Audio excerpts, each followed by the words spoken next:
उद्या शिवाजी पार्क मैदानामध्ये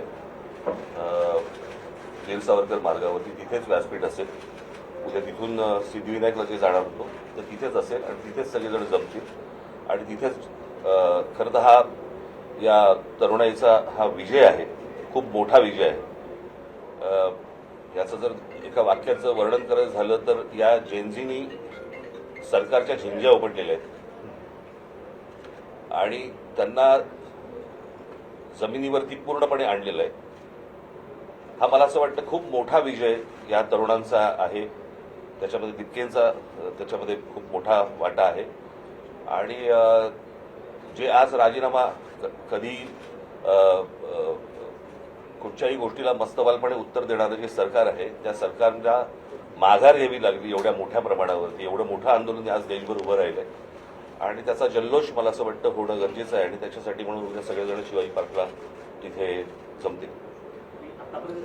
जो रोष होता तो केवळ धर्मेंद्र प्रधान यांच्यावर नव्हता, तर आता रोष जो आहे तो पंतप्रधान यांच्यापर्यंत गेला. कालच म्हटलं होतं की हा जो राग आहे आता हा प्रधानांवरून पंतप्रधानांवरती गेलेला आहे. आणि एक गोष्ट तुम्हाला सांगतो की याच्या पुढचे जे काही निर्णय आहेत हे मला असं वाटतं अभिजित दिपके हे जे घेतील त्याला आमचा पूर्णपणे पाठिंबा असेल. त्यांनी ह्या गोष्टी सुरू केलेल्या आहेत, निर्णय त्यांनीच घ्यायचा आहे आणि ते जे ज्या प्रकारचे निर्णय घेतील त्याला मला असं वाटतं देशातला तरुण पाठिंबा देईल. साहेब, ही घटना राजीनामाचं पत्र दिल्यानंतर देवेंद्र फडणवीसांना अमित शहानी दिल्लीत बोलावून घेतलेलं आहे. कदाचित महाराष्ट्रामधून पुढचा शिक्षण मंत्री असण्याची शक्यता वर्तवली जाते. तर याच्यावरती तातडीनं बोलवून घेतलं. तुम्हाला काय वाटतं?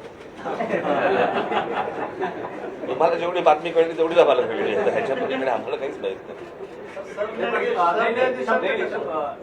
आणि उद्धवजी, तुम्ही महाराष्ट्रातले प्रमुख राजकारणी आहात, असं अचानक तातडीनं देवेंद्र फडणवीसांना दिल्लीत त्यांचे पक्षश्रेष्ठी बोलवतात धर्मेंद्र प्रधानांच्या राजीनाम्यानंतर. तुमचा अंदाज काय? नाही काय हे बघा, आता हे इतक्या वेळा गेले आहेत आजपर्यंत बरं का. त्याच्यामध्ये तर इतकं की चुरस आहे की शिंदे गेले की मग ते आले परत की फडणवीस जातात, फडणवीस आले की परत शिंदे जातात.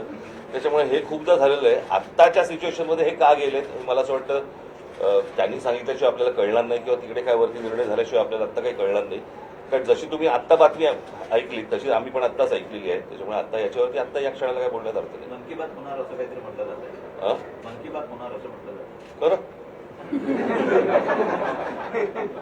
चला.